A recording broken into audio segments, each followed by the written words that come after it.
সকালবেলা 6টা বাজে ঘুমের থেকে উঠে গোসল করে তারপর আমরা কাজে যাই।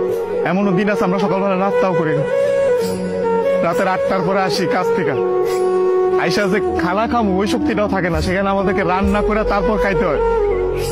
আমাদের কোনো ছুটি নাই, একদিন আমরা ছুটি পাই ওই দিন আমরা ঘর গুছাইতে কাপড় ধুইতে এটা সেটা করতে করতে চলে যায়। কাপড় ধোয়ার জন্য যে মানুষ রাখবো, মানুষ রাখলে তো টাকা যাবে, বেতন দিতে হবে ওদের, ওই টাকাটা বাসায় আপনাদেরকে পাঠাই, তারপর ওইটা দিয়ে আপনারা ফুটা নিবেন। আর এই যে ইস্ত্রি করা, এই যে ভাজ আলা কাপড় বেড়া ঘুরেন, আর এই যে কাপড় আমরা কাপড় পরতে পারি না ওইখানে, এই যে এখানে দেখেন না ভালো ভালো কাপড় পরে ঘুরতেছি, এটা খালি আব্বা আম্মা আত্মীয় স্বজন দেখে ভাবে যে অনেক সুখে আছে।